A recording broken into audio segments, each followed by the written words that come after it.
ये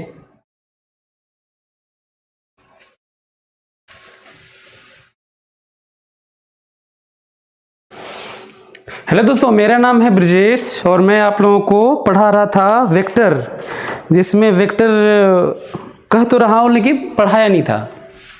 और जो लोग पिछला क्लास नहीं किए हैं, पहला तो एडवाइस ये है कि किसी भी चीज़ का इंट्रोडक्शन बहुत मायने रखता है। सबसे पहले आप ये बताइए कि आप हमें सुन पा रहे हैं? मैं Audible? Good evening everyone. Good evening. Am I audible to everyone? Please reply.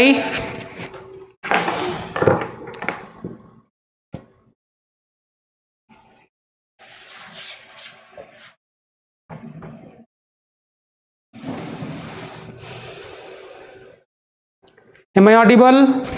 Hello.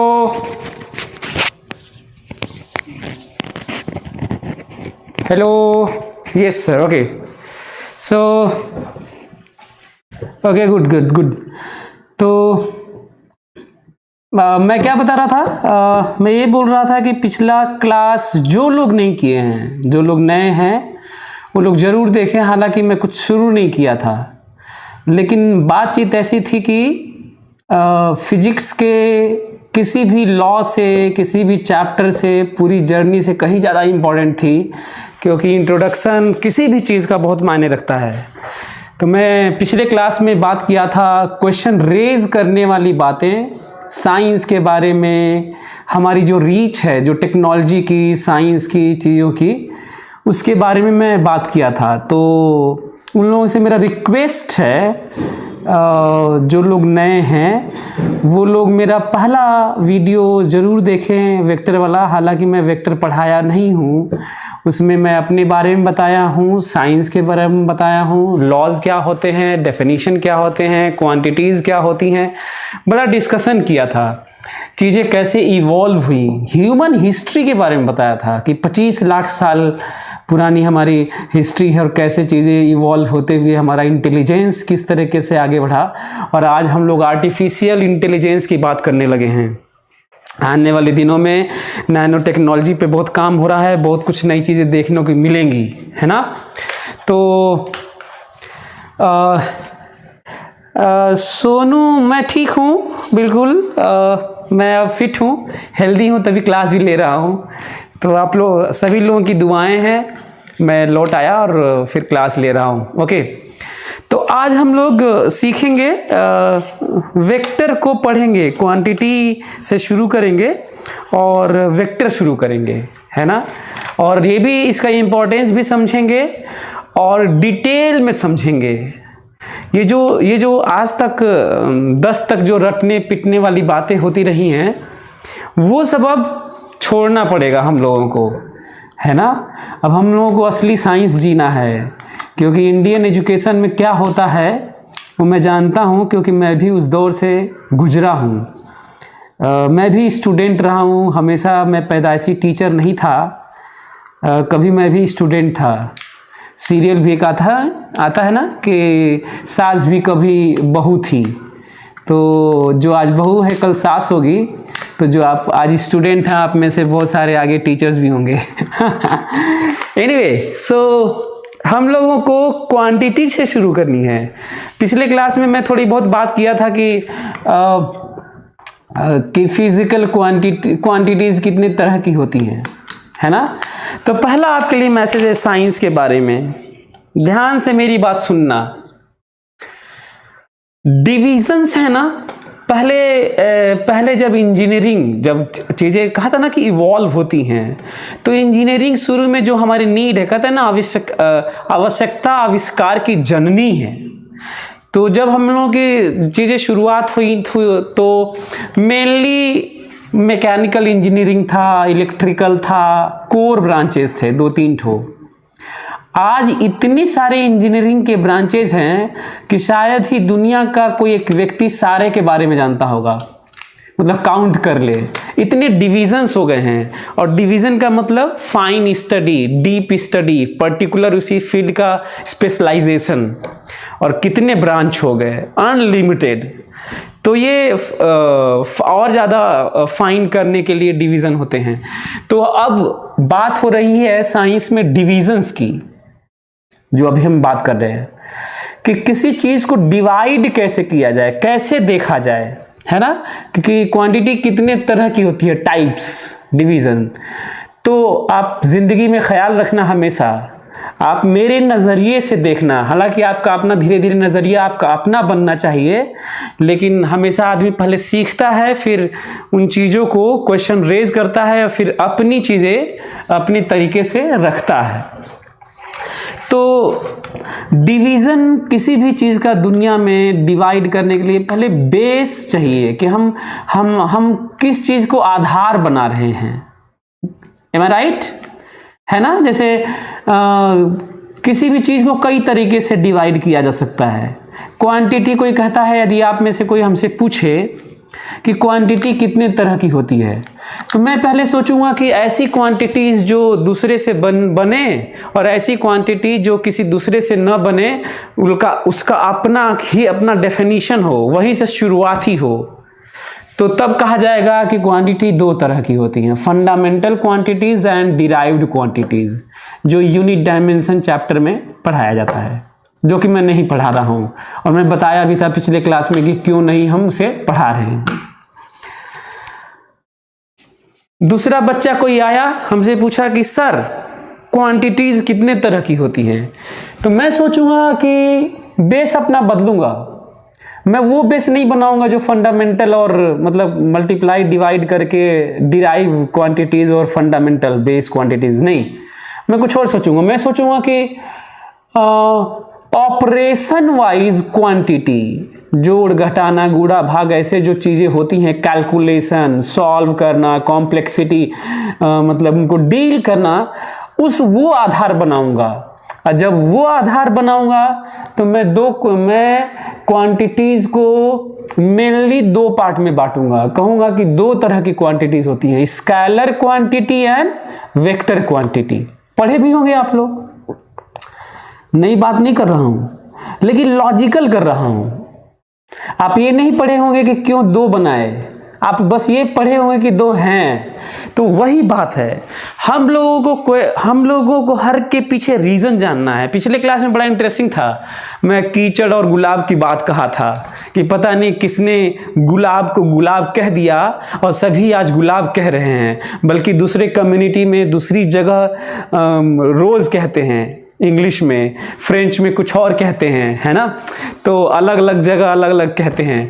तो किसी ने गुलाब कहा तो आज सभी लोग गुलाब कह रहे हैं, और ये भी गलत होगा कि सभी लोग अलग अलग कहें, तब तो हो चुका भाषा, हो गया बंटाधार, है ना। आप कोई लेटर लिखेंगे, कोई किताब लिखेंगे, कोई समझ ही नहीं पा रहा होगा, क्योंकि आपने माना नहीं गुलाब को गुलाब कहना। एनीवे, तो सिनोनिम भी होते हैं पर कम होते हैं। सिनोनिम में मतलब एक ही चीज़ को दो चार तरीके से बताया गया है, जो साहित्य में यूज़ होता है। यदि एक ही चीज़ को यदि लाखों तरीके से बताया जाए तो वो बल्कि इतना ख़राब भाषा हो जाएगा कि गड़बड़ हो जाएगा। बल्कि सिनोनिम इसलिए आया है, पोएट्री के लिए आया है, साहित्य काव्य के लिए आया है, ताकि फिट बैठे, है ना, मतलब राइमिंग हो ऐसे। एनीवे, मैं उस पर नहीं जाना चाहता। तो आज हमारा डिवीज़न क्या है क्वांटिटीज़ का, वो भी मैं लास्ट क्लास में बात किया था। एक और तरह का डिवीज़न कहा था कि क्वांटिटी कितने तरह की होती हैं, तो मैं एक और बेस बनाया था, मेज़र करने वाला बेस बनाया था कि मेजरेबल और नॉन मेजरेबल। तब मैं कहा था कि दुनिया में दो तरह की क्वांटिटी होती है। देखिए क्वांटिटी के डिवीज़न का बेस बदलते ही चीज़ें बदल जा रही हैं। इसका मतलब ये हुआ कि जितनी दुनिया में डिवीज़न्स किसी भी चीज़ का हो, पहले हमें ये जानना होता है, सोचना होता है कि हम आधार क्या बना रहे हैं। यदि मैं कहूँ कि दुनिया में कितने तरह के लोग हैं, यदि मैं आपसे कहूँ कि दुनिया में कितने तरह के लोग हैं, तो इसका आंसर क्या होगा? ऐसा थोड़ी है कि जो किताब में कहीं दिया होगा वही सही है। तो ये तो फिर हो गया पढ़ाई लिखाई बेकार है, फिर तो ये तो रटना हो गया। नहीं, हमें नहीं करना है, हमें चीज़ों का मतलब समझना है, बेस। तो डिवीजन के बेस, डिवीजन किस बेसिस पे होते हैं? हम पहले चूज करते हैं कि किस बेस पे डिवाइड करना है, हाँ हमारा इंटरेस्ट क्या है। जैसे दुनिया में कितने तरह के लोग होते हैं, यदि कोई हमसे पूछेगा तो पहले मैं बेस लूंगा। दुनिया में 2 तरह के लोग होते हैं और मैं बेस कलर बनाया हूं। गोरे लोग होते हैं और काले लोग होते हैं, 2 तरह के लोग होते हैं। कोई आगे कहेगा कि सर ये देखिए सांवला है, न गोरा है न काला है, तो अब उसको किसी में शिफ्ट करना होगा और फाइन डिवीजन के नाम पे ज़्यादा डिवीजन करना पड़ता है। जैसे मान लीजिए और फाइन डिवीजन तो ज़्यादा नंबर करना होता है। दुनिया में 3 तरह के लोग होते हैं, गोरे लोग होते हैं, सांवले लोग होते हैं, काले लोग होते हैं, है ना। फिर नहीं, दुनिया में चार तरह के लोग होते हैं। एक ठो गेहुआ गोरा, एक ठो वाइट गोरा और सांवला और काला। नहीं, 5 लोग होते हैं, हल्का सांवला, ज़्यादा सांवला, देन काला, देन गेहुआ गोरा, देन एगर। फाइन डिवीजन इसे कहते हैं किसी भी चीज़ का। ये समझना है हाइट के अनुसार। कोई कहता है कि दुनिया में कितने तरह के लोग होते हैं, तो मैं रीजन वाइज डिवाइड कर दूंगा, लैंग्वेज वाइज डिवाइड कर दूंगा, हाइट वाइज डिवाइड कर दूंगा, फिगर वाइज डिवाइड कर दूंगा, जेंडर वाइज डिवाइड कर दूंगा। दुनिया में 2 तरह के लोग होते हैं, स्त्री पुरुष होते हैं, 2 तरह के लोग होते हैं। तो आज हम ये सीखे कि डिवीजन करने से पहले इंटरेस्ट आता है। पेड़ों की पत्तियां कितने तरह की होती है, तो बायोलॉजी बॉटनी में लिखा होगा, मैं अपने अनुसार डिवाइड करूंगा। दुनिया में कलर बेस बनाऊंगा, कहूंगा कि दुनिया में 5 तरह की पत्तियां होती हैं, लाल पत्तियां, हरी पत्तियां, नीली पत्तियां, पीली पत्तियां और बाकी सब पत्तियां, 5 तरह की पत्तियां। कलर बना लिया बेस। दूसरा, नहीं, स्ट्रक्चर बनाऊंगा। दुनिया में 2 तरह की पत्तियां होती हैं, सीधी पत्तियां, टेढ़ी पत्तियां। इससे आपको अंदाजा लग गया होगा कि चीजों को डिवाइड कैसे करते हैं। इसी तरीके से फिजिक्स में हम लोग हर जगह इस बात का ख्याल रखेंगे। जब न्यूटन्स लॉज ऑफ मोशन पढ़ेंगे तब आपको और ज़्यादा आइडिया लगेगा। जब मैं कहूँगा कि बताइए फोर्स कितने तरह के होते हैं, क्योंकि तब आप कंफ्यूज कर रहे होंगे, क्योंकि किताबों में बिना बताए, बिना अच्छे से एक्सप्लेन किए कहीं conservative force, non conservative force, internal force, external force, contact force, field force, fundamental force, this force, that force, constant force, variable force, फलाना फोर्स, ढेमगा फोर्स। तब क्या होगा उस टाइम? तो आपके दिमाग में आपको ख्याल आना चाहिए, मेरा याद आना चाहिए हमारी, कि ये सब जो फोर्स के डिविजन्स हैं उसका अपना आधार होगा। क्योंकि डिवीज़न के पहले हम लोग इंटरेस्ट खोजते हैं कि हमारा बेस क्या है, हम चाहते क्या हैं, ओके। तो जितने लोग न्यू हैं, जितने लोग नए हैं, वो लोग पहला क्लास ज़रूर कर लेंगे। और अब पढ़ते हैं डिवीज़न का जो रीज़न है वो पढ़ते हैं। अच्छा हाँ, पहला वाला मैं थोड़ा बातचीत में रह गया। तो एक डिवीज़न क्या था, 3 तरह का डिवीज़न हो गया क्वांटिटी का। तो पिछले क्लास में डिवीज़न किया था फिजिकल क्वांटिटी और नॉन फिजिकल क्वांटिटी। और फिजिकल क्वांटिटी को डिफाइन किया था कि any quantity which can be measured is known as physical quantity. And दूसरा, non physical quantity, any quantity which can not be measured out, that is known as what, non physical. तो जितना भी physics में हम लोग पढ़ते हैं सब फिजिकल है, केमिस्ट्री में सब फिजिकल क्वांटिटीज़ हैं। और जो हम लोग नॉन फिजिकल क्वांटिटी है जिसको मेज़र नहीं किया जा सकता, वो है हैप्पीनेस, फीलिंग, सैडनेस, है ना, लाफ।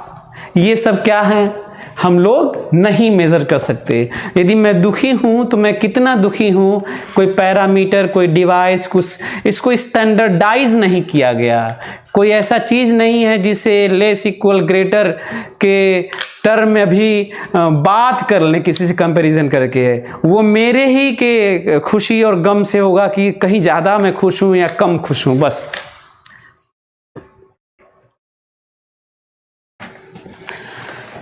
सो आज हम लोगों को Muneshwar Kumar Rai, okay, thank you so much for compliment, good compliment. बिना बाल के अच्छा नहीं लग रहा। कोई बात नहीं, चेंज, डायनामिक लाइफ है मेरी, मैं हमेशा से बदलता रहा हूँ। कल मैं शर्ट पहना था, आज टी शर्ट पहन के आया हूँ, क्योंकि मैं वो धोती कुर्ता वाला टीचर नहीं हूँ, मैं ऑर्थोडॉक्स नहीं हूँ, मैं डायनामिक हूँ और ज़िंदगी ऐसी ही होनी चाहिए।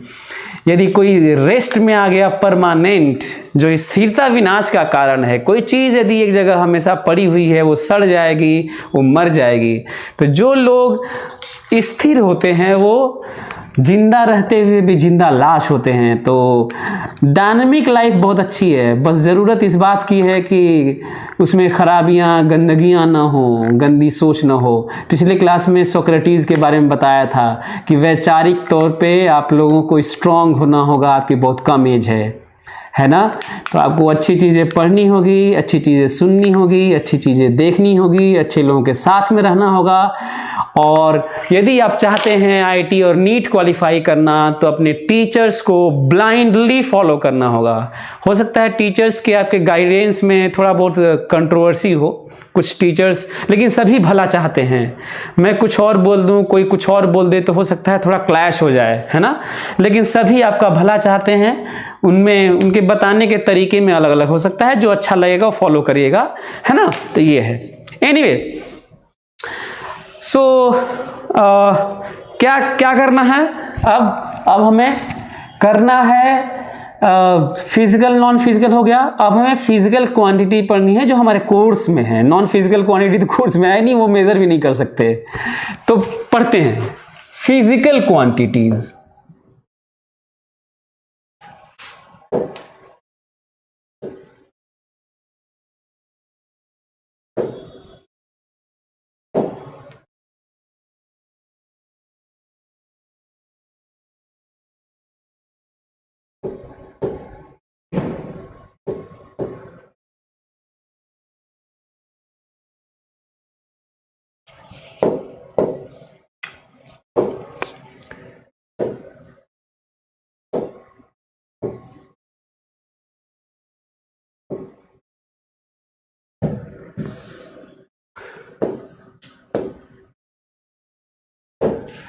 फिजिकल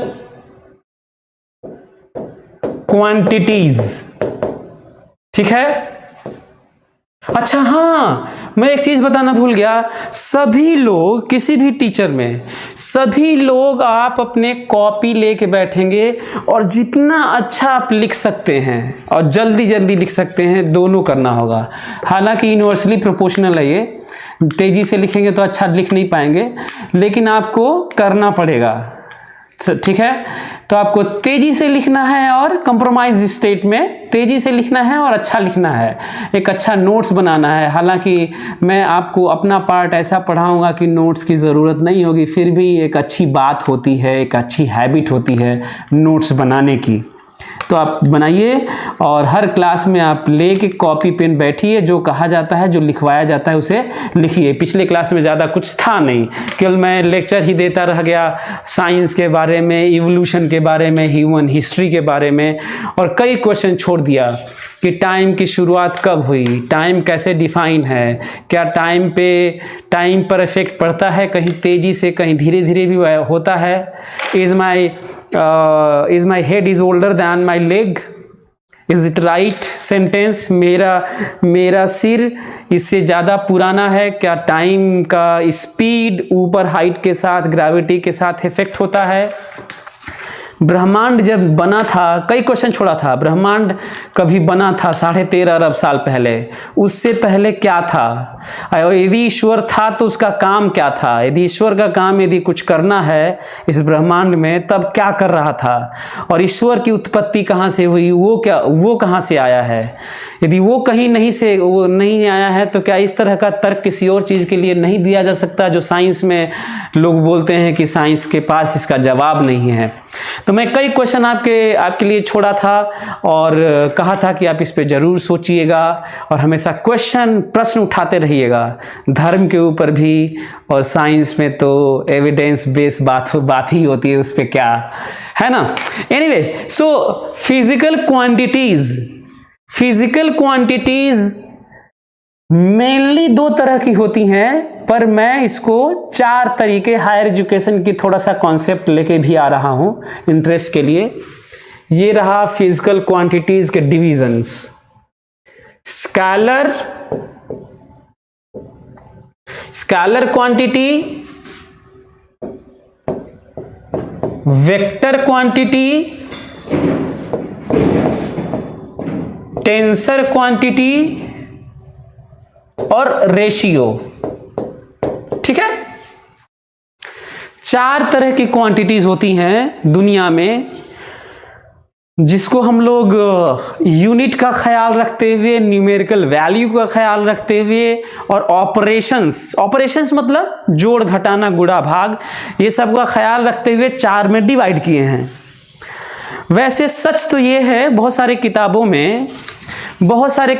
में या आप 9th-10th में पढ़े होंगे तो केवल 2 पढ़े होंगे, स्केलर क्वांटिटी और वेक्टर क्वांटिटी।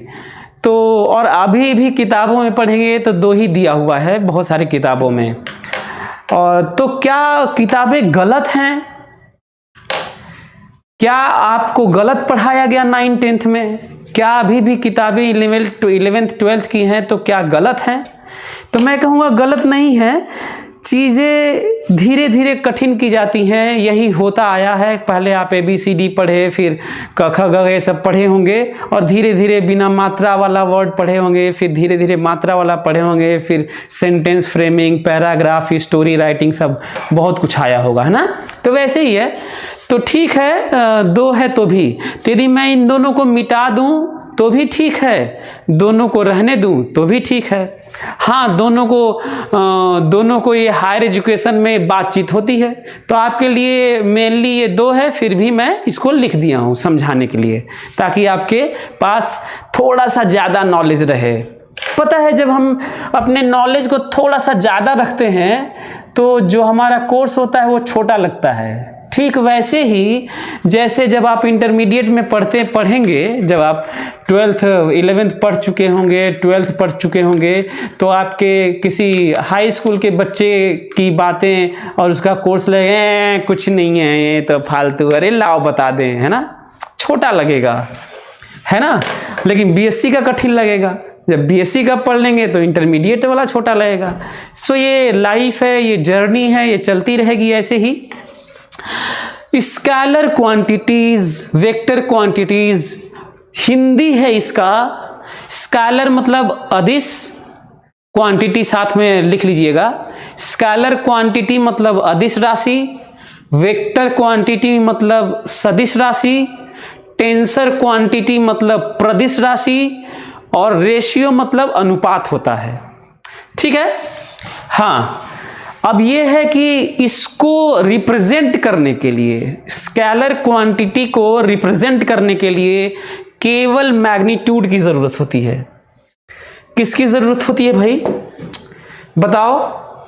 इसको रिप्रेजेंट करने के लिए केवल किसकी जरूरत होती है?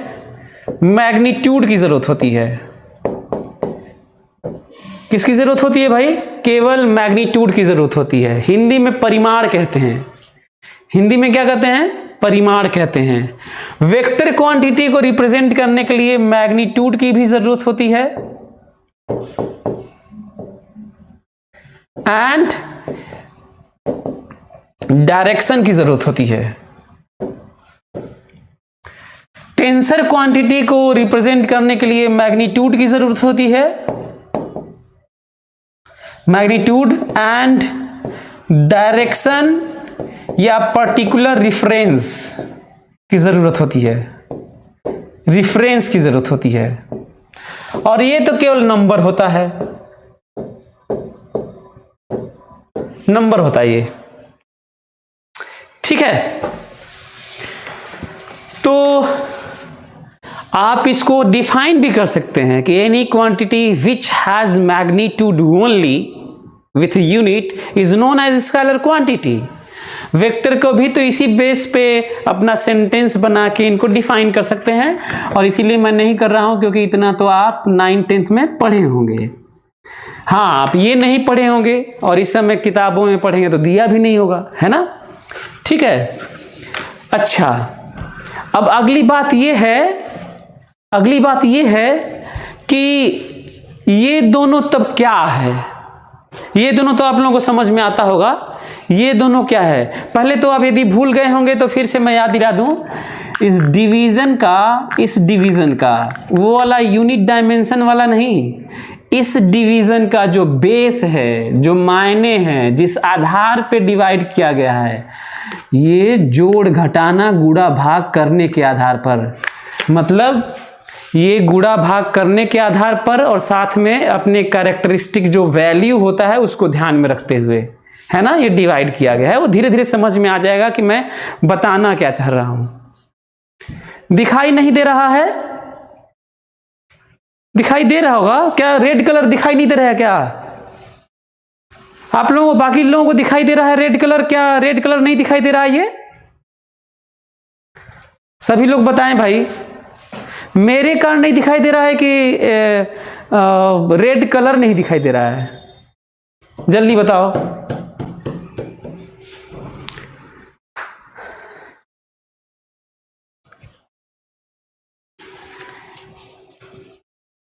रेड इंक क्लियर नहीं है? अच्छा ठीक है, तो रेड यूज नहीं करूंगा।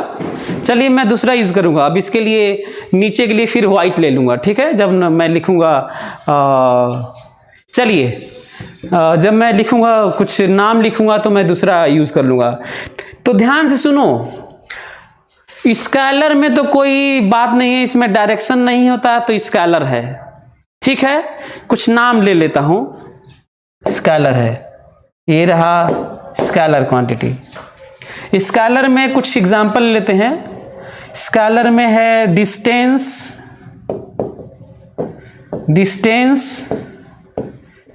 Speed, time, work power, energy, work power, energy और बहुत सारी चीजें, ठीक है? Charge, potential, volume, area, length, temperature, flux, बहुत सारी चीजें। लेकिन मैं क्यों नहीं लिखवा रहा हूं? कोई जरूरत नहीं है। जब हम लोग चैप्टर पढ़ेंगे तो उसको हम लोग समझ लेंगे कि वो स्केलर है कि वेक्टर है, उसमें डायरेक्शन है कि नहीं। तो मैं पहले क्या करता था पता है? पहले मैं इसको खूब लिख देता था। जितना भी हमारे फिजिक्स में स्केलर क्वांटिटीज थे सबको लिख देता था, तो फिर बच्चे उसको रटने लगते थे। फ्लक्स सर क्या, पोटेंशियल क्या, तो वो क्या, तो फलाना क्या, तो ढिमकाना। तो मैं कहा कि अच्छा चलो ठीक है, मैं वो लिख देता हूँ जिससे बच्चे अपना उतने में ही रहें। पर हम लोगों के कोर्स में जो 11th-12th का कोर्स है, बहुत सारे स्केलर क्वांटिटीज हैं जो लिखा नहीं हूँ, बल्कि नाम थोड़ा बहुत लिया था, ठीक है? हाँ, अब रहा वेक्टर। इसमें केवल क्या होता है? इसमें मैग्नीट्यूड होता है, यूनिट के साथ obviously numerical value and unit. इसमें केवल मैग्नीट्यूड होता है, इसमें कोई दो राय नहीं, एकदम क्लियर है। अच्छा, वेक्टर क्वांटिटी को लिखता हूं। वेक्टर क्वांटिटी आप लोग जानते होंगे। वेक्टर क्वांटिटीज है displacement, velocity, force, acceleration, momentum,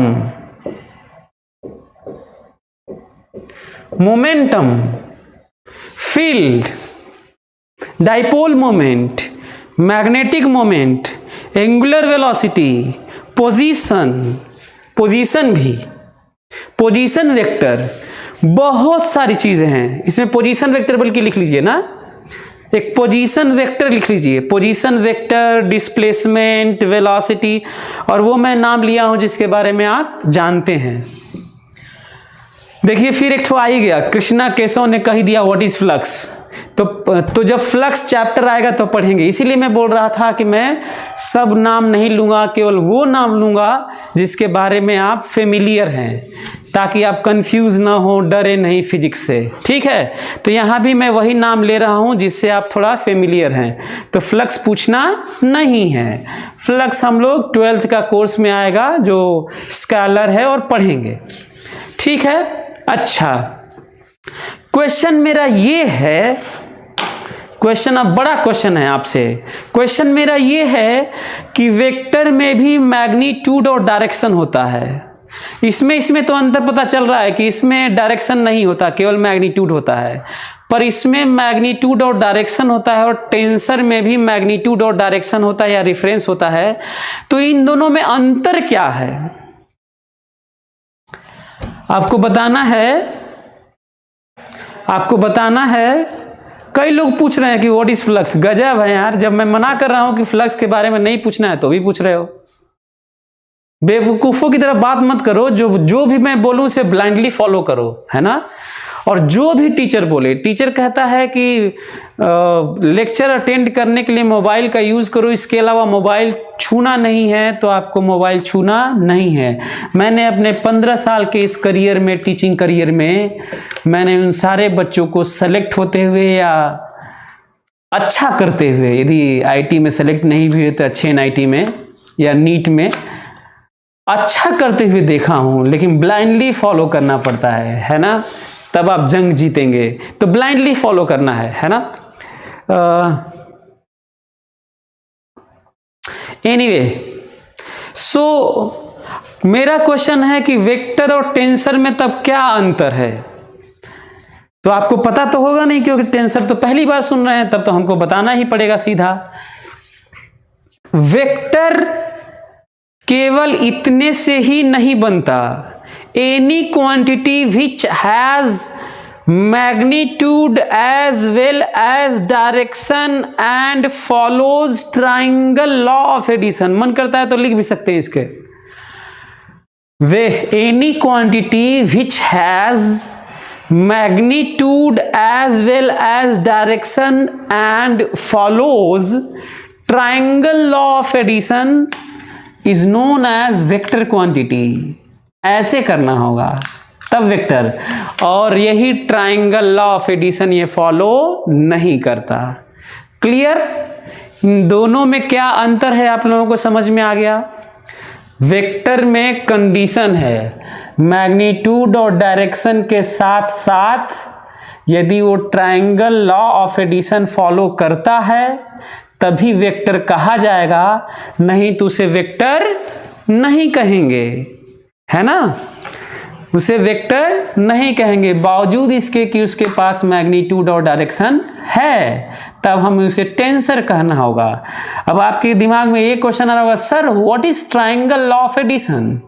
तो आगे आएगा, क्योंकि जब वेक्टर चैप्टर, अभी भी वेक्टर चैप्टर कहाँ शुरू है, ये वेक्टर चैप्टर थोड़ी शुरू है, ये तो अभी भी हम तो चीजें समझा ही रहे हैं। वेक्टर चैप्टर अभी आज ही शुरू भी होगा। तो अभी फिलहाल हम लोगों को इसके बीच में डिफरेंस समझ में आया। टेंसर क्वांटिटी का कुछ नाम ले लेता हूं। करेंट, इलेक्ट्रिक करेंट या करेंट, सरफेस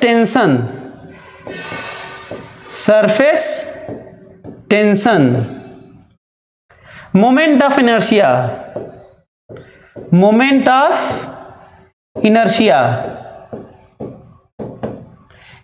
स्ट्रेस,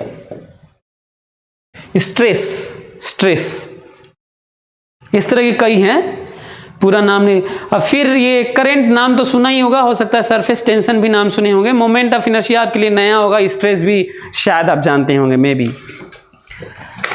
तो हम लोगों को ये समझना है, बहुत जरूरी है, ठीक है, ये समझना है। सर इतना धीरे धीरे पढ़ाएंगे तो कैसे कंप्लीट कोर्स होगा। इतना धीरे धीरे की बात नहीं है। आप मेरे से यदि पढ़ लोगे ना, यदि मेरे से 1 चैप्टर 2 चैप्टर पढ़ लोगे तो बाकी सब अपने से पढ़ के सब कुछ हो जाएगा तुम्हारा, ठीक है। तो वेट एंड वॉच। और तुम्हें क्या लग रहा है पहली बार पढ़ा रहा हूँ मैं ऐसे ही, मेरा स्टाइल ही यही है पढ़ाने का। मेरा मकसद है कि तुम साइंस को एंजॉय करो और साइंस को समझो, तुम इसीलिए आए भी हो। और यदि समझ गए 2-4 चैप्टर में ही तो बाकी चैप्टर तुम अपने से भी पढ़ लोगे। हालांकि मैं कोर्स हमेशा कंप्लीट करता हूँ, जिनका पीछे का छूटा रहता है उनका चल रहा है अब। एनीवे, सो करेंट और ये सब चीज़ें हैं। अब ये क्वेश्चन उठता है कि इसमें करंट में मैग्नीट्यूड और डायरेक्शन होता है, पर ये वेक्टर नहीं है ना। वेक्टर नहीं है क्योंकि ये triangle law of addition follow नहीं करता। कोई वायर है तो यदि चार्ज इधर जा रहा है पॉजिटिव चार्ज तो करंट का अपना डायरेक्शन है, यदि इधर जा रहा है तो करंट का अपना डायरेक्शन है। तो डायरेक्शन है, मैग्नीट्यूड है, पर वेक्टर नहीं है। तो आप लोगों को और क्लियर हो रहा होगा डिवीजन में, आज नई चीज पढ़ रहे होंगे। रेशियो में कुछ नाम ले लेता हूं, efficiency, refractive index,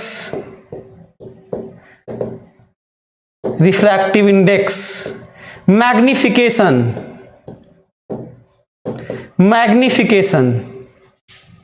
efficiency, refractive index, magnification, specific gravity, है ना, बहुत सारी चीजें हैं।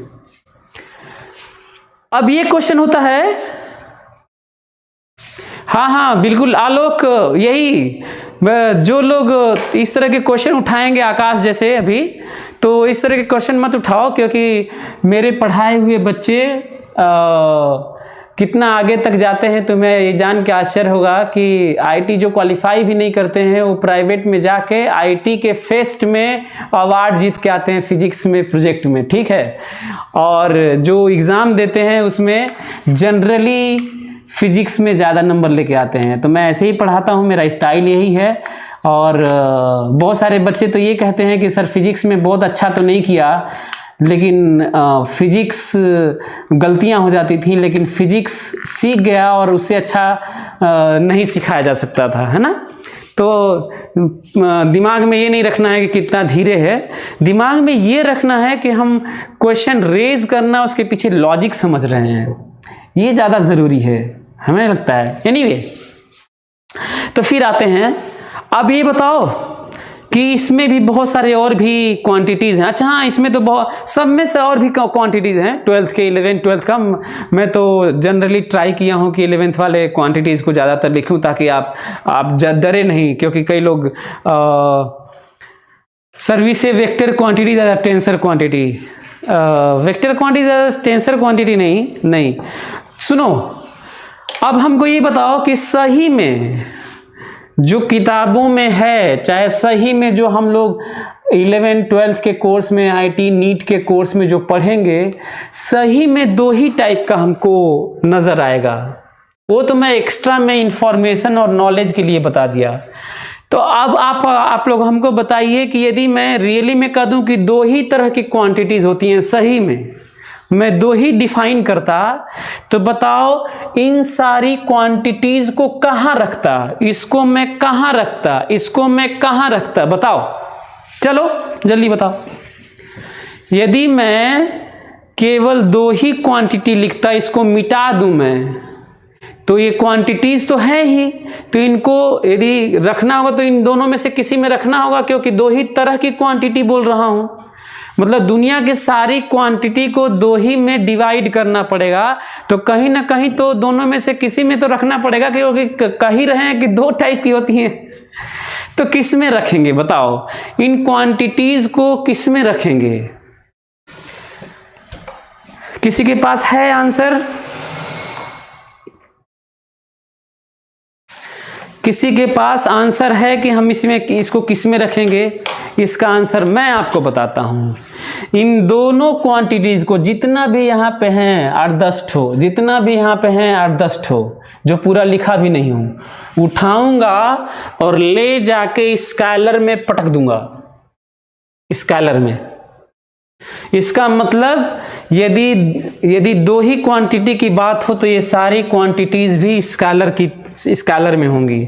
क्यों? क्योंकि याद करो ये जो डिवीजन है वो जोड़ घटाना गुणा भाग, एडिशन सब्ट्रैक्शन मल्टीप्लिकेशन और डिवीजन कैलकुलेशन पे बेस्ड की बात हो रही है, और इनका जोड़ घटाना गुणा भाग ट्रायंगल लॉ ऑफ एडिशन से नहीं होता, सिंपल सा अलजेब्रा से होता है, इसीलिए इनको उठा के इसमें पटकना होगा।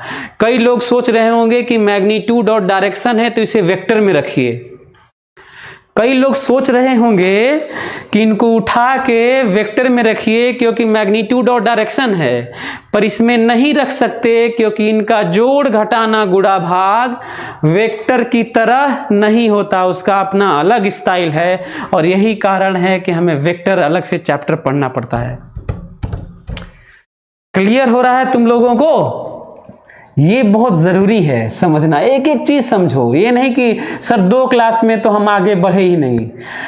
हमारा मकसद, हम लोगों का मकसद कोर्स ख़त्म करना नहीं है, हम लोगों का मकसद होना चाहिए कि हमारे ब्रेन को ऐसी ट्रेनिंग मिल जाए, ऐसी शार्पनेस मिल जाए, ऐसे लॉजिक्स और रेशनैलिटी हो जाए कि इतना दम खम हो जाए कि हम अपने से कर सकते हैं। और सच भी यही है कि आप अपने से IIT और नीट निकालते हैं, वो मैं डेवलप करता हूँ, वो मैं डेवलपर हूँ, है ना, मैं ऐसा मानता हूँ। तो लॉजिक्स मैं डेवलप कर रहा हूँ और बाकी कोर्स। अच्छा हाँ, एक और चीज़ है, मैं 15 साल से पढ़ा रहा हूँ और कभी भी किसी भी साल कोर्स नहीं छूटा, कोर्स हमेशा पूरा होता है। थोड़ा वो छूटने का नाम भी होता होगा तो कौन सा चीज़, टेली कम्युनिकेशन वाला, चाहे यूनिट डायमेंशन वाला, जिसको कोर्स कहते भी नहीं हैं, और हर कोचिंग में होता है, नहीं पढ़ाया जाता। ठीक है, तो ये समझना है। एनीवे, तो वो समझने की ज़रूरत है। तो हम लोग इन दोनों को उठा के इसमें रखेंगे। क्यों इसमें रखेंगे? क्योंकि जोड़ घटाना गुणा भाग इनका इन्हीं की तरह होता है। तो जब ये दोनों इसमें रहने पे काम चल ही रहा था तो ये 2 बनाने की ज़रूरत क्या थी? बड़ा क्वेश्चन। फिर एक क्वेश्चन रेज हुआ, क्वेश्चन करना सीखो। सबसे ज़्यादा साइंटिफिक रिलीजन बौद्ध धर्म है, बाकी समय तो बहुत मिलावट हो गया, हालांकि बौद्ध धर्म में भी मिलावट हो गया है, लेकिन सबसे ज़्यादा साइंटिफिक अप्रोच बौद्ध धर्म का है। साइंटिफिक, लॉजिकल, क्योंकि वो कॉज एंड इफेक्ट बेस्ड है ना। दुख का कारण है तो निवारण भी होगा। ऐसे कोई चीज़ है तो उसके पीछे रीज़न है, साइंटिफिक अप्रोच है। इसका मतलब हर जगह हम लोग को ऐसे ही सोचना चाहिए। तो यदि ये दोनों जब यहाँ पे थे और 2 से काम चल ही रहा था तो 2 क्यों बनाया गया? क्वेश्चन है, कोई रीज़न होगा? हाँ, ये कोई बोल रहा है कि 2 डायमेंशन नहीं पढ़ाया गया था, तो वही चल रहा है अभी, चल रहा है अभी ना, वर्क एनर्जी पावर और ये सब चल रहा है, और 2 डायमेंशन पढ़ाएंगे। और एक और चीज़ है कि आप लोगों को भी मेरी बात सही लगेगी, शुरुआत भी बहुत गड़बड़ है। ये जो पैंडमिक है, ये जो सिचुएशन है वो नॉर्मल सा नहीं है। शुरुआत ही बहुत लेट हुआ, बहुत सारी चीज़ें गड़बड़ियाँ हुई। तो आप कभी भी इस दौर को नॉर्मल दौर से कंपेयर नहीं कर सकते। एम आई राइट? एग्रीड?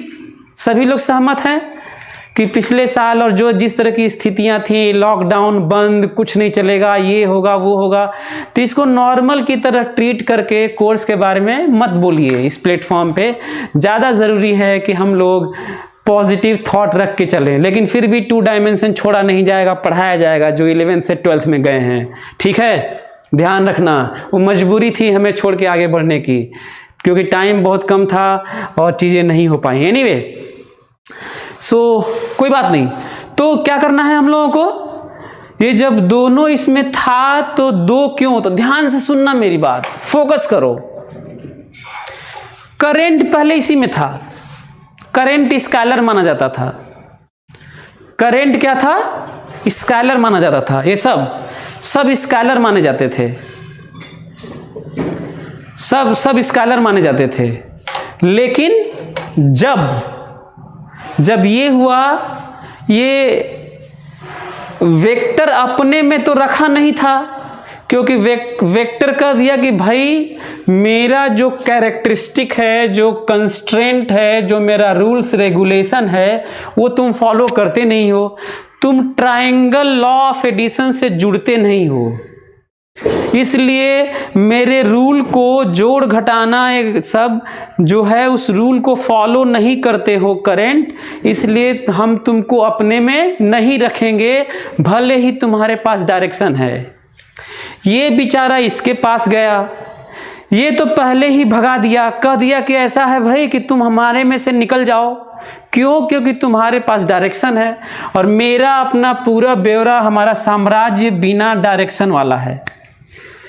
स्केलर भगा दिया करंट को ये कह के, या सारी quantities surface tension, moment of inertia, stress, इन सबको स्केलर ये कह के भगा दिया कि तुम लोगों के पास डायरेक्शन और रिफरेंस है, इसलिए मेरे में नहीं रहोगे।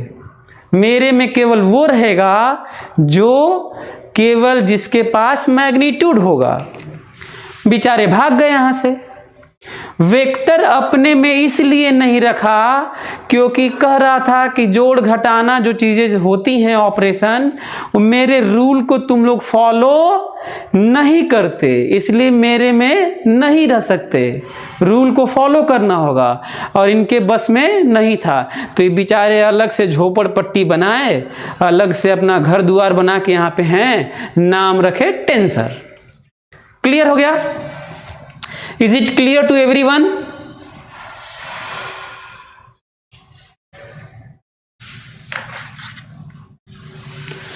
सही है?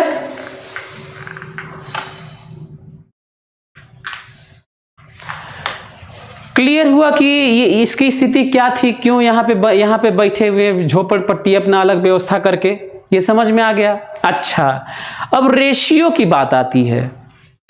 रेशियो पहले efficiency, refractive index, magnification, specific gravity, coefficient of restitution, coefficient of friction, this and that, है ना, बहुत सारी चीजें यहाँ पे क्यों है? ऐसा है ना कि ये भी पहले यही था। ये क्यों भगाया? ये कहा कि ऐसा है भाई कि हमारे यहाँ जो भी क्वांटिटीज हैं वो सब कपड़ा लत्ता कुल पहनी है, इनमें शर्म हया लिहाज सब है, मतलब न्यूमेरिकल वैल्यू के साथ यूनिट है, मतलब डिस्टेंस है तो 10 मीटर, मतलब मीटर है या सेंटीमीटर है या मिलीमीटर, कपड़ा पहने हैं, सब यूनिट है हम ये सब। और वो सब थे कि कुछ पहने ही नहीं थे, नंगे थे, केवल नंबर था। तो ये उन लोगों को भगा दिया जिनके पास केवल नंबर था, कपड़ा वपड़ा नहीं पहने थे, जिनके पास लाज शर्म हया ये सब नहीं थी, उठा के भगाया अपने यहाँ से। कहा कि तुम लोग अलग दिख रहे हो, तुम हम लोग के कम्युनिटी में फिट नहीं बैठते हो, तुम लोगों के पास यूनिट कुछ नहीं है, भागो यहाँ से। इसको तो ऐसे भी नहीं रखना था, डायरेक्शन था नहीं, लेकिन इसमें भी यूनिट था, ये भी नहीं रखा, तो बेचारे अलग से झोपड़पट्टी कुल बनाए और अपना नाम रखे घर द्वार का रेशियो, अब वहीं पे बैठे हुए हैं। तो हमें लग रहा है कि आप लोगों को क्लियर हो गया होगा कि 4 डिवीजन क्यों है, क्लियर हो गया होगा कि 4 डिवीजन क्यों है। लेकिन आज भी अभी भी यदि मेनली कहा जाए कि 2 ही तरह की क्वांटिटीज होती हैं, किताबों में कहीं लिखा हुआ है, तो उसे गलत नहीं ठहराया जाएगा। कहा जाएगा ठीक है भाई, ये करेंट स्केलर है, सरफेस टेंशन स्केलर है, इफिशियंसी स्केलर है, ठीक है, क्योंकि अब तो ये दोनों कहा ही नहीं जा रहा है। सो आई थिंक सभी को क्लियर हो गया होगा, किसी को कोई प्रॉब्लम नहीं होनी चाहिए, और ये रीजन रहा, ठीक है। अब क्वेश्चन पे आते हैं। और पढ़ाने का थोड़ा सा एक रीजन भी था, कभी नीट में शायद एक दो बार या कहीं आ भी गया है। यदि करेंट को पूछा जाए कि which of the following quantity is scalar, ध्यान से, which of the following quantity is scalar, 4 option है, force, momentum, velocity and current. Force, momentum, velocity and current which of the following quantity is scalar. तो answer क्या है? Answer क्या है? हम लोग जानते हैं भले कि करेंट टेंसर है, पर आंसर करेंट मारेंगे क्योंकि बाकी तीनों वेक्टर है।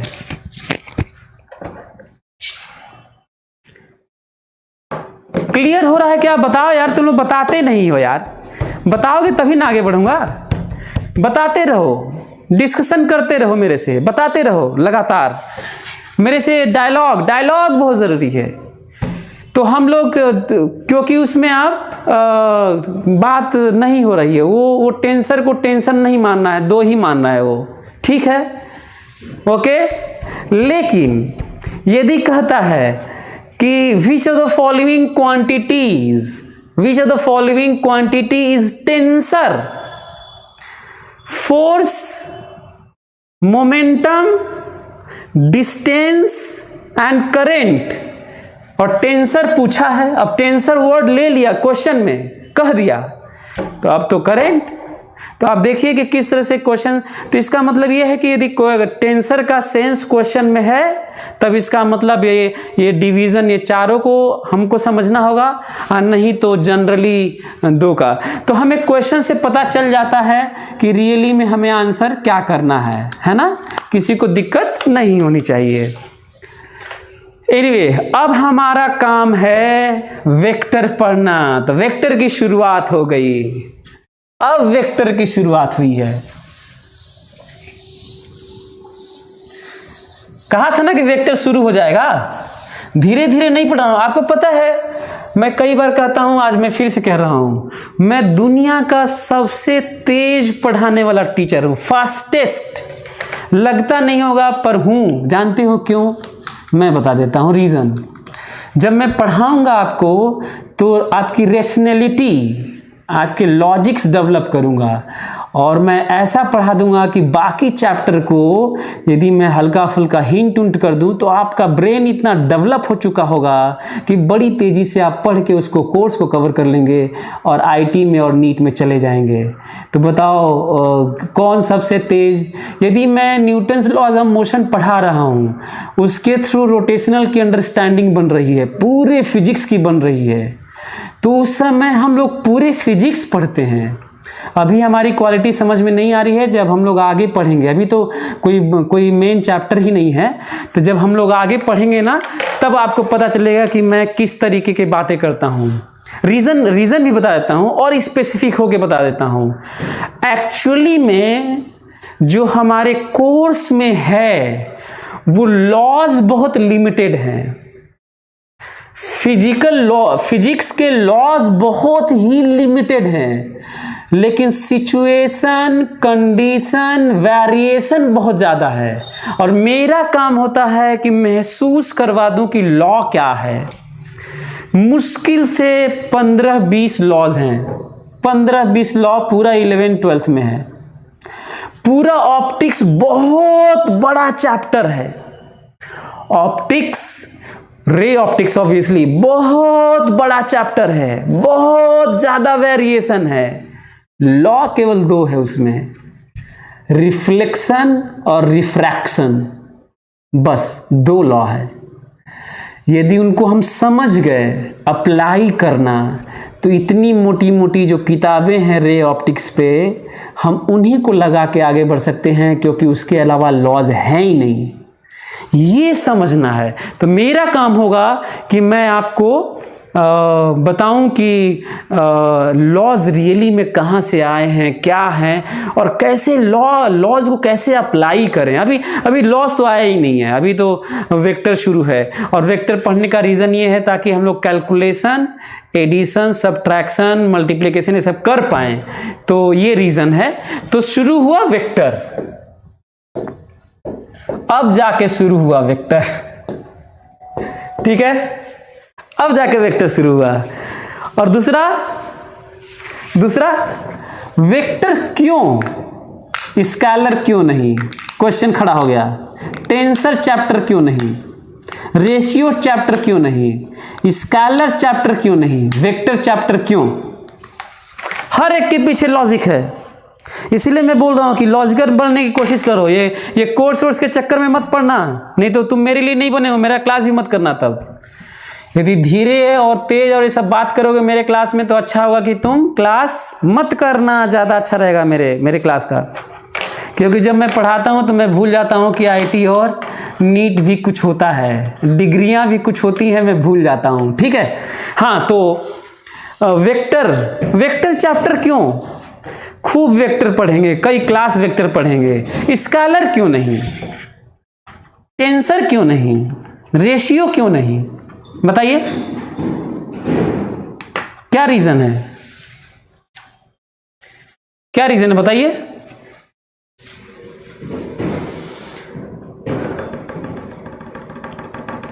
कोई कुछ बोलना चाहता है? क्या रीजन है? मैं बता देता हूं। चलिए, लग रहा है आप लोगों के पास आंसर्स नहीं है। रीजन है, ध्यान से सुनना, अच्छा लगेगा। हर एक के पीछे रीजन है। एक्चुअली फिर से याद दिलाऊं, ये हम लोग डिवीजन किए हैं जो क्वांटिटीज का, स्केलर, वेक्टर, टेंसर और रेशियो, ये डिवीज़न किए हैं कैलकुलेशन के लिए, जोड़ घटाना गुणा भाग के लिए, सॉल्व करने के लिए, फाइनल रिजल्ट तक पहुंचने के लिए, किसी क्वेश्चन, किसी सिचुएशन का, किसी फिनोमेना का, किसी कोई हैपनिंग, कुछ घटनाओं का ना। ठीक है, नहीं, ये हल्के रीजन। हाँ सुनो ध्यान से। तो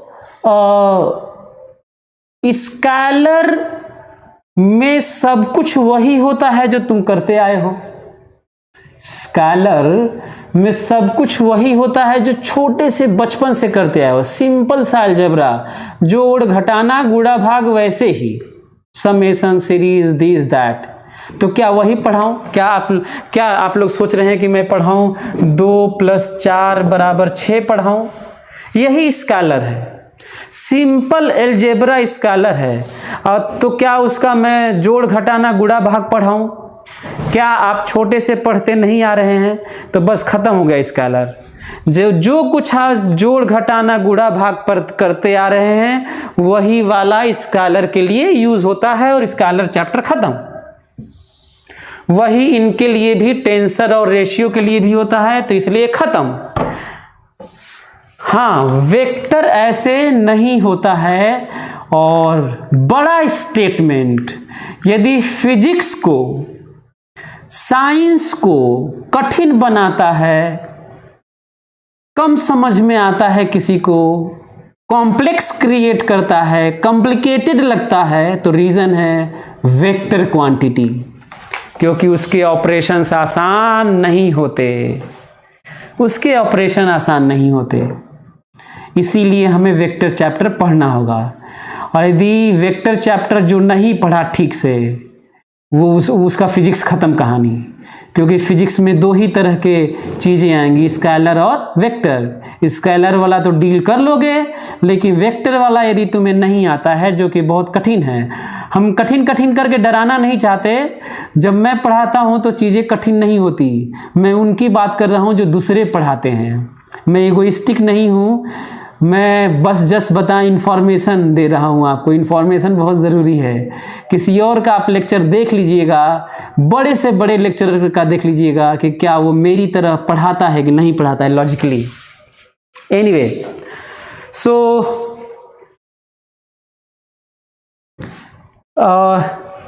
कुछ लोग लिख रहे हैं कि फलाने कोचिंग का गॉड ऑफ फिजिक्स और ये सब।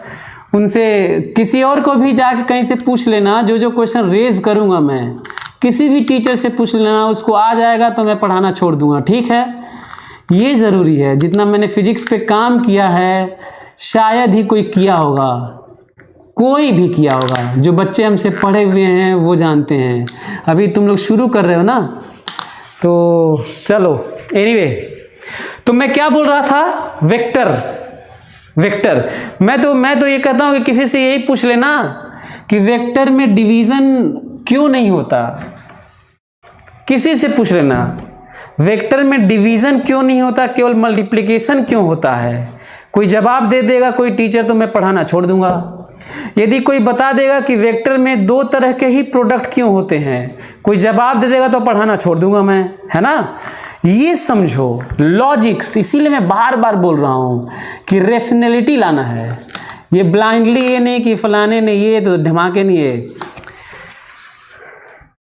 हाँ, मेरे बुक में है, रीजंस हैं। आपको पता है कि इंटरनेशनली लेवल पे MIT के प्रोफेसर्स और बहुत सारे लोग, वॉल्टर लेविन एक बड़ा नाम है, HC वर्मा एक बड़ा नाम है कॉन्सेप्ट ऑफ फिजिक्स, लेकिन वो लोग भी वेक्टर के दो ही प्रोडक्ट क्यों होते हैं एक्सप्लेन नहीं किए हैं।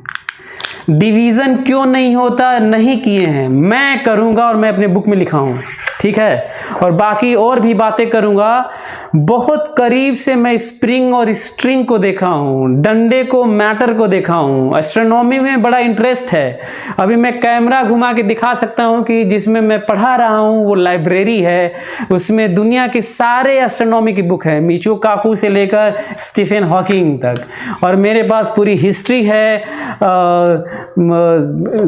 जो जहां से शुरुआत हुई थी, आर्किमिडीज से लेकर स्टीफन हॉकिंग तक जो जर्नी रही है, नायाब जर्नी रही है, और मिचियो काकू तक, वो पूरी किताबें मेरे लाइब्रेरी में भरी हुई हैं। एनीवे, सो वो समझने की कोशिश करना है। एनीवे, देखते हैं वेक्टर।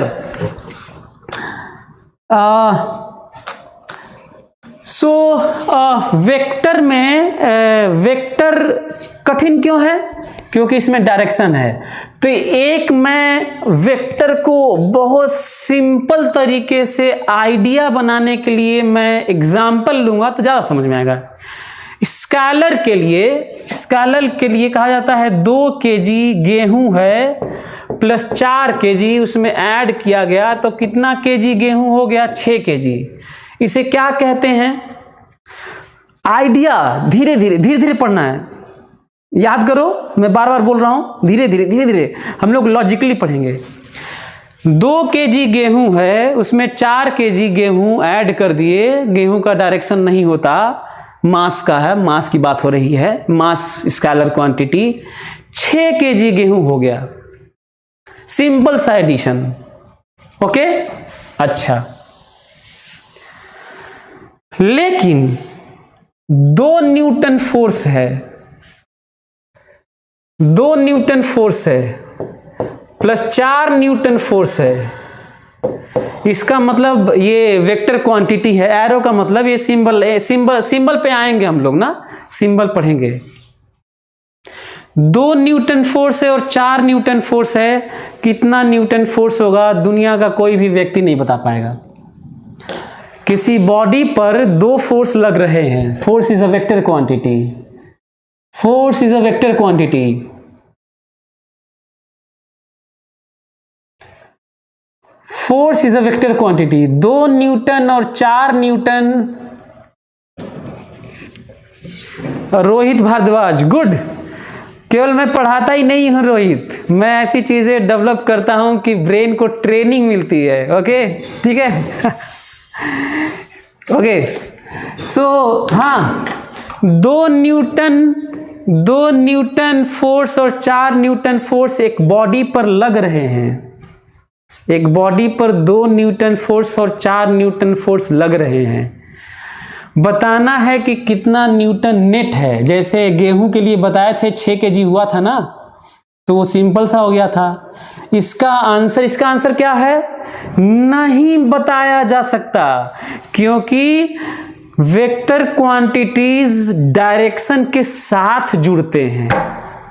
कैसे जुड़ते हैं? डायरेक्शन के साथ जुड़ते हैं। बिना डायरेक्शन के आप 6 कह ही नहीं सकते।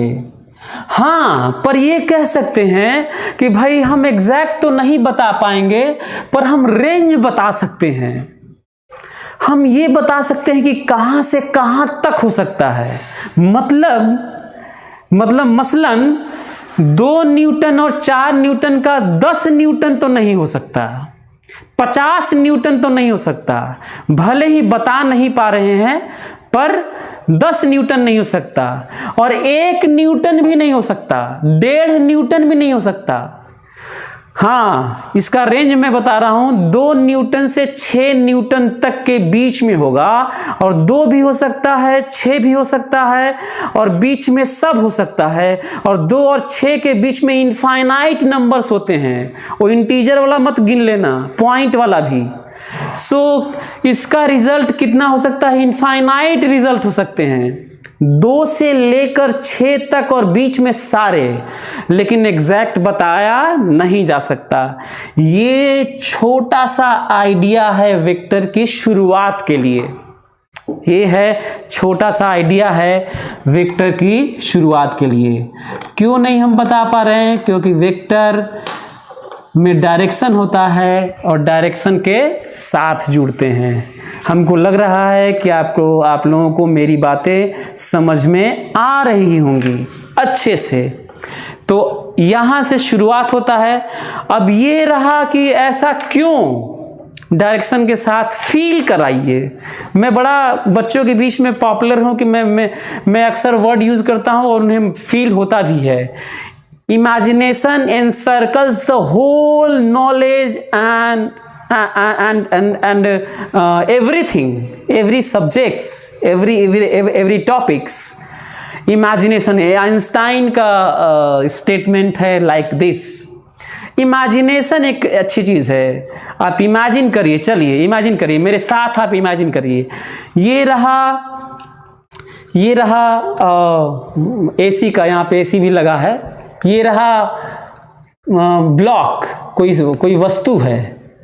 यदि 2 लोग हैं, 4 न्यूटन इधर और 2 न्यूटन इधर ही लगाए, तो ऐसे कहा जाएगा 4 न्यूटन प्लस 2 न्यूटन किसी आदमी पर। 4 न्यूटन प्लस 2 न्यूटन कितना न्यूटन? 6 न्यूटन।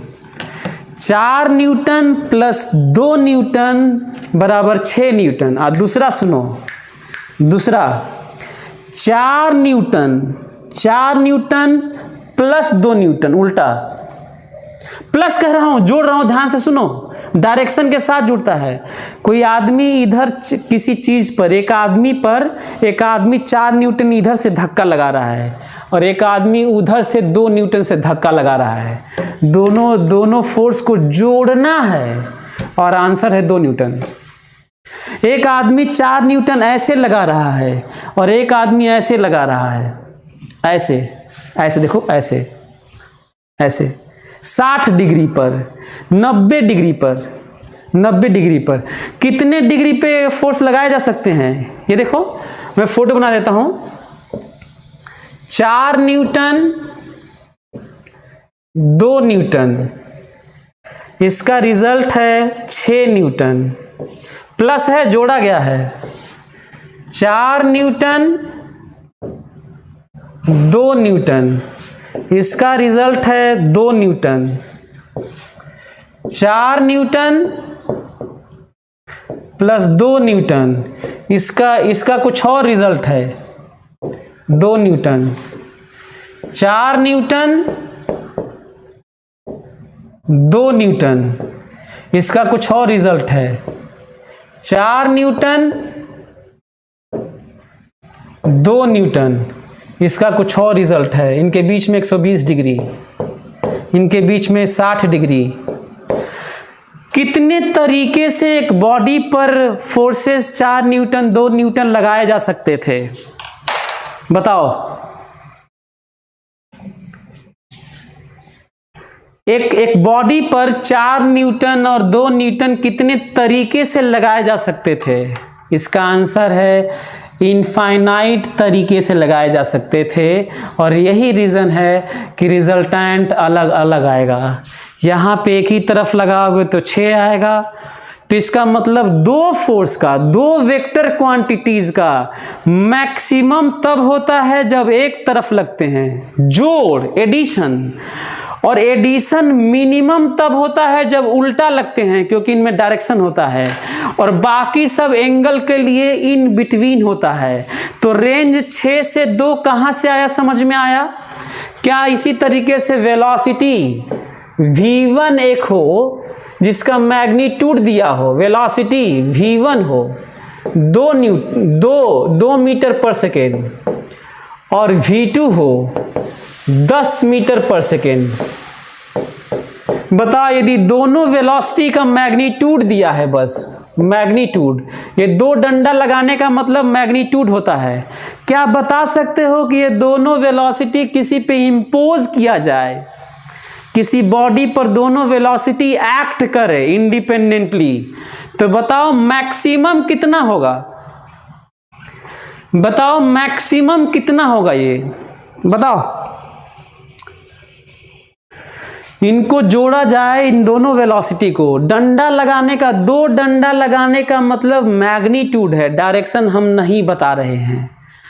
तो बताओ जब दोनों को जोड़ा जाएगा, दोनों वेलोसिटी को अपने डायरेक्शन के साथ जो बताया नहीं गया है, तो बताओ मैक्सिमम रिजल्ट कितना होगा और मिनिमम रिजल्ट कितना होगा? बताओ 2 का, क्योंकि मैं आपको समझा चुका हूं और ये भी बता रहा हूं कि किस तरीके से वेक्टर अलग है। इसका आंसर है सिंपल सा, मैक्सिमम जब एक तरफ लगेंगे और जुड़ेंगे, जोड़ना ही कहेंगे, तो जब दोनों एक तरफ लगेंगे तो 12 होगा और उल्टा लगेंगे तब भी जोड़ना ही कहेंगे और आंसर 8 होगा, घट जाएगा उल्टा।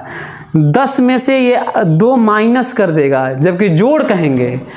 अब आप लोगों को क्लियर हुआ कि क्यों वेक्टर कठिन है, क्यों वेक्टर कठिन है, क्यों वेक्टर कठिन है, क्यों वेक्टर कठिन है, और वेक्टर चैप्टर क्यों पढ़ना पड़ेगा।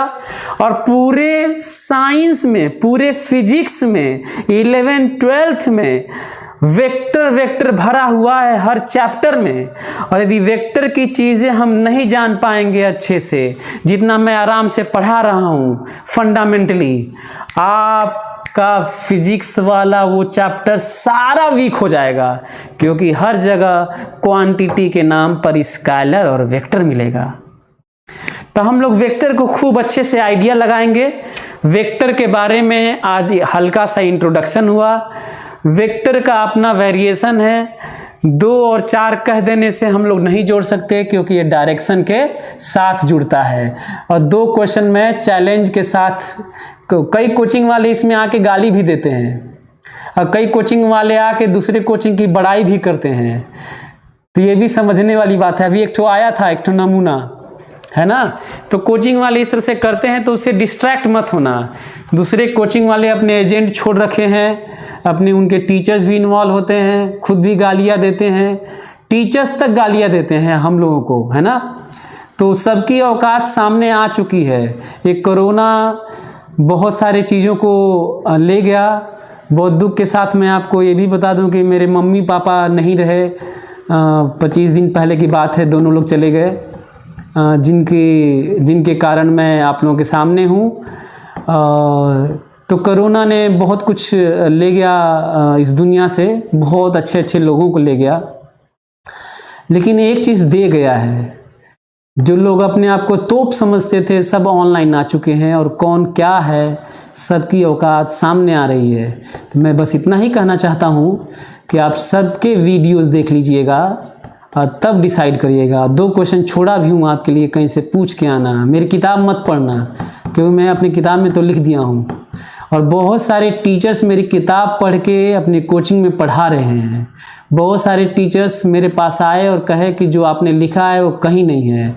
बहुत सारे टीचर्स आके हमको ये भी बोले हैं कि सर मैंने वॉल्टर लेविन का लेक्चर देखा हूँ, मैं HC वर्मा का लेक्चर देखा हूँ, मैं सारे कोचिंग के लेक्चर्स देख लिया, लेकिन आप जैसा लेक्चर नहीं है। एनीवे, पता नहीं आप लोगों को कम थोड़ा आइडिया होगा, धीरे धीरे आप हमारे बारे में जानेंगे। चलिए कोई बात नहीं। चलिए, तो अगले क्लास में हम लोग फिर से वेक्टर का कैरेक्टरिस्टिक पढ़ेंगे और इन चीज़ों को डील करेंगे कि रियली में चीज़ें क्या हैं। ओके। तो फिर मिलते हैं नेक्स्ट क्लास में characteristics of vector and types of vector को लेके डिटेल में, and what is triangle law of addition, कैसे जोड़ेंगे। हमारे पास अभी इनका आंसर नहीं है, ये थोड़ा सा समझ में आया होगा लेकिन अभी ये समझ में नहीं आ रहा है। तो अगले क्लास में triangle law of addition which is fundamental basic to add the vectors, to subtract the vectors. तो दो क्वेश्चन आपके लिए है जिस पे चैलेंज कर दिया कि मैं पढ़ाना छोड़ दूंगा यदि कोई बता दे कि वेक्टर के डिविजन्स क्यों नहीं होते और मल्टीप्लिकेशन दो तरह के ही क्यों होते हैं, का न कहीं लिखा है मेरे किताब के अलावा और नहीं कोई बताया है। चलिए, और इसका रीज़न है हमारे पास, मैंने साइंस को बहुत पढ़ा, एस्ट्रोनॉमी में बड़ा इंटरेस्ट है, आर्किमिडीज से लेकर स्टीफन हॉकिंग तक मेरी जर्नी रही है पढ़ाई लिखाई के मामले में, रिसर्च के मामले में। Okay, thank you so much, take care, bye, good night.